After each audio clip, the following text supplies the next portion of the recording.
I was sitting at the bar in the beautiful grand foyer here, just gorgeous place, and like listening to the thunderstorm roll by outside. And like most resort attendees, my mind is wandering to things like photonic oscillators, gallium arsenide, quantum sensors. So I'm sitting there pondering these things, and all of a sudden, a photon and a neutrino sidle up to the bar next to me. The bartender, of course, goes, "Oh, new customers." Walks right over to the photon, says, "What'll you have, sir?" Of course, the photon says, "I'm sorry, nothing. I can't drink. I get too lightheaded." Bartender turns to the neutrino and says, "Hey, what'll you have to drink?" Of course, the neutrino says, "Nothing for me either. I'm just passing through." All right. It's 4 o'clock at the end of a long day. Come on. That was like, thank you. Dad jokes meet geek jokes, and I'm not even a physicist. I had to learn that from my colleagues. So anyway, let me grab the clicker here and we'll quickly move on. All right, so this office strategy is just totally intriguing. And every time I hear Whitney present it and I hear our PMs talk about aspects of it, it just blows me away. It's just a classic DARPA shift in terms of a way of looking at innovation and at an area in our culture and society. So for 65 years, think about it, since the transistor was first invented, I've taken for granted the tremendous progress. Every year, every 2 years, things get smaller, faster, lighter, new devices, new experiences. We've been able to rely on that for over half of a century. And that's because we've relied in that paradigm on 2 of the most abundant substances on Earth, and that is sand and copper, silicon and copper, right? And we've been pushing and pushing those as far as they can go. Well, we're running into a wall, and that wall is a physics-based wall. Read an article recently in which now they're trying to get copper down to sub 5 nanometers and letting it still have electrons go through. We're discovering new physical properties of what happens to that substance at that level, and it's not good, right? So we're approaching those kind of limits. So what Whitney and this strategy is looking at is how do we prepare ourselves for the next 65 years? What is that paradigm going to be based on if it's not silicon and copper? And how do we begin to prepare the way now and get ahead of that? And so that is so exciting, as you heard, around photonics, quantum, organics, as well as these other aspects of thinking hard about how that economy, how that 65-year disruption is really going to take hold. Not by accident, but can we be more proactive about it, looking at manufacturing techniques and looking now at the power of the commercial sector, not just the federal government. As back in the 50s and 60s, when the federal government says, we want to give you $1 to invest in some new technology for an Apollo moon landing, it was like that got attention, and we could focus research and we could direct the private sector. We've been super successful with that. And so now we've almost been too successful, and the commercial market and their demands and their ideas and their innovation is now what is actually leading. And you come to them with a federal dollar and they're like, "No thanks, I want a $1 billion order from Apple next year for my foundry, please." That's driving the innovation more. So this idea of being proactive now and recognizing those market dynamics and the way that we manufacture and make the next 65 years of materials for our computing systems and our devices is exciting to me. And hopefully to you too. As you heard, as we try to redefine that paradigm, it's hard.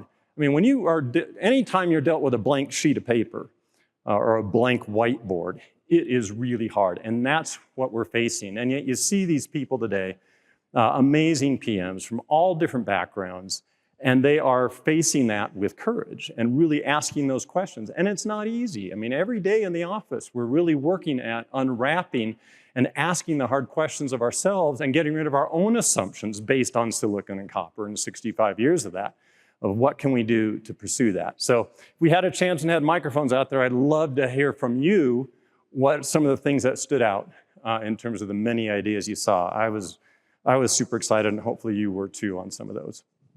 And a theme that goes through all that, and you heard Whitney talk about this early on, was innovation at the seams or innovation at the interface. Those of you who might have been involved in terms of maybe in business school or in the startup world or in the design thinking movement might have heard of the IDEs, right? Desirability, feasibility, viability, and how important it is to take into account all of those.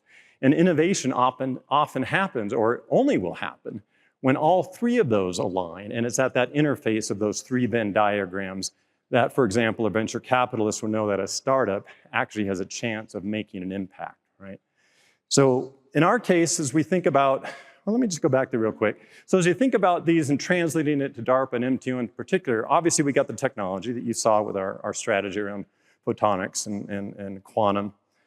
But we also have the desirability, which is this recognition of the commercial driver and the dual use by design and positioning that. We also have the viability piece of it, which is that manufacturing and the economic analysis. And that's something that we really take seriously, as Whitney just reiterated in her closing comments as well. We need to look holistically, not just at how we increment the next widget. So at these interfaces, you can see many examples of how military innovation, how strategic surprise has evolved over the years. One obvious one is stealth, right? And it's not just one area. I mean, as a society, we've gotten so specialized. Human knowledge has expanded so much that we have to get specialized, whether it's in law or science or whatever. But to get those 65-year breakthroughs and disruptions, we have to break down those silos. And that's where they really come from. And so with stealth, it wasn't just like, oh, we got to come up with a better skin for the airplane that absorbs radar, right? It also had to deal with electromagnetics and bring those experts in. Of course, aerodynamics too, that creates its own non-stealth kind of things. And so getting these experts together to come up with a solution is key. We saw that, obviously we see it today with drone warfare as well. I mean, sensors, folks that are really good at sensors of all kinds are really vital to that. Comms, boy, we got to come up with some new solutions around comms or your sensors aren't going to be worth anything. That's why we see 10-kilometer fiber optic cables now going through to the sensor platform in the air so it doesn't get shot down. And then, of course, AI at the edge, wow, that's transforming the drones as well. So it's all of these different levels of expertise that come together to make those truly disruptive things. Now, the three icons down you see it below, we'll talk about those as examples as we look forward. And that's unconventional computing, the biologically inspired microsystems, and commercially catalyzed defense deployment. Now, for those of you, and there's many of you in the audience who are going to participate in Pitch Day tomorrow, you might recognize these of the innovation interface areas. This is what we published in our RFI and in our solicitation for Pitch Day ideas. And it's deliberately, these are not silos, right? When you think about unconventional computing, you think about everything from analog computing, reversible computing, stochastic computing, where we now embrace the randomness in complex systems, all different aspects of that. How does compute look differently? And compute platforms in a non-von Neumann architecture, again, that we've inherited since the 60s, look like. And biologically inspired, you heard many examples of that today. And then the commercially catalyzed, how do we embrace the dynamics now of rapid innovation in the commercial sector, the power of new consumer markets, new capabilities in the consumer space that we can't even imagine today, but recognizing the dynamics of that and how do we leverage those things. So many of your colleagues here, if you're not part of Pitch Day tomorrow, will be coming in and out doing their pitches around some of these areas where we hope to see innovation at the interface. And innovation for MTO and for DARPA writ large is not just around the technology. This Pitch Day itself is a way that we're trying to innovate as we build a relationship with you. So we actually welcome your ideas on things like a Pitch Day format at an on-site event. Are there other ways in which we can begin to explore in seedlings or in early program ideas or in different ways of engaging with you to begin to build that new paradigm of innovation at the interfaces? So that's tomorrow. We're looking forward to that. Now, tomorrow's agenda. Again, as I think about this theme of relationship that Whitney's talked about and how we engage with you, we've got some really exciting speakers, so please don't miss this. So you see Quantum Benchmarking Initiative, Micah Stoudemeyer there, he's gonna be talking about that. While we're not interested in building a quantum computer, lots of people are. Again, look at the private sector, look at the VC investment going to this stuff. Now, a lot of people think, and Joe Altepeter and Micah are two of them, were very skeptical about this, as was DARPA in general. It's kind of like our flying cars. They're always 5 years away, right? But they're going to transform all of society. We can just destroy all the freeways. We don't need anything else. And you hear some of that hype around quantum computing as well. But as part of DARPA's mission to create and prevent strategic surprise, it's paramount that we know if there's a there. And it's a continually evolving thing. So the quantum benchmarking is about that skepticism. It is about engaging with the private sector actively and providing funding to actually see if there is a there on some of these models with quantum computing so that we're not surprised in 10 years and we know which platforms, which approaches are likely to succeed. So you're gonna wanna hear more. It's really one of DARPA's and MTO's biggest programs around this and has massive implications across all aspects of our society. NGMM, the next generation microelectronics manufacturing, as we've talked about these new models of manufacturing, is another one of MTO's largest programs and really exciting in terms of 3D heterogeneous materials. We talked about silicon and copper. Well, what's beyond that? Well, we have some isolated examples of gallium arsenide and other high temperature, more power through types of materials.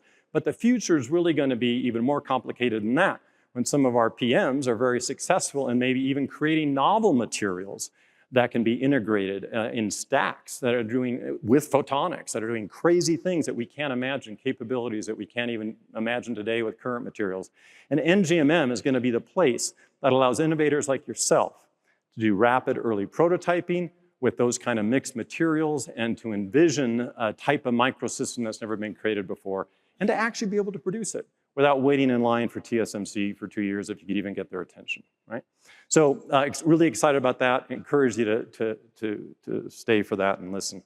And then we couldn't do any of this stuff as a tech office, as MTO, without all the other resources around DARPA. And I was at DARPA 10 years ago as a program manager in the software office and had a wonderful 4-year experience there.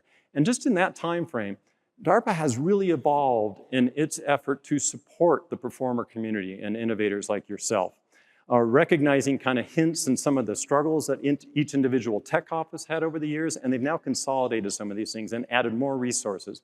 Our Jen, who's here, is going to talk about our small business efforts. And it's more than just small business innovation research grants, SBIRs, that you might have heard about. We have a wonderful program with that. They do such a great work, and our program managers take advantage of that. But Jen's team has also been working closely in adding resources to help small businesses even write their proposals, right? And to think about business plans and to actually add a lot of time and effort to help them be successful small businesses, not just finish their DARPA program successfully. So she's gonna have a lot more details on the way that the specific resources they have for you as well. One of the most exciting things, I came from the private sector mostly, and a couple startups and Microsoft, all that stuff, is the commercial strategy office. Again, that DARPA has decided to fund across the agency.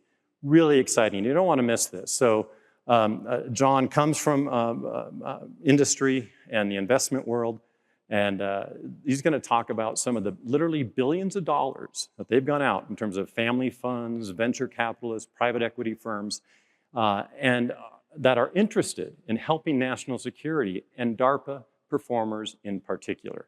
And they've had a couple series of their own pitch days. I got to sit in one about a month ago in which successful DARPA performers were invited to come up and actually present to some of these, the venture capitalists and other funders in terms of that.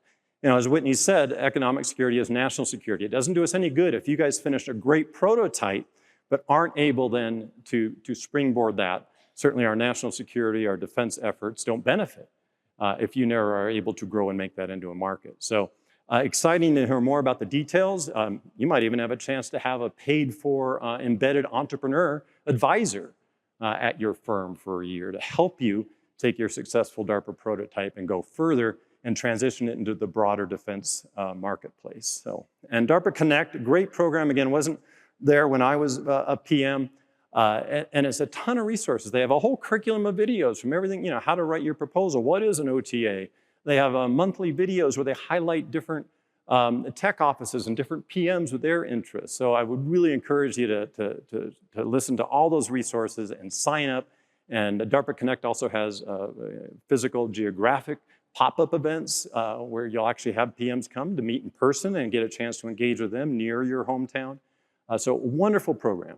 And then lastly, if in your career journey, you want to consider maybe actually working for DARPA for a portion of your career, we would love that and welcome that. You're going to hear from our new Chief Talent Officer on the many ways that you can do that. Not just being a program manager, but being part of these other amazing teams that make DARPA work, as well as maybe being a technical advisor to a program manager. There's so many ways that you can be involved as well in your career.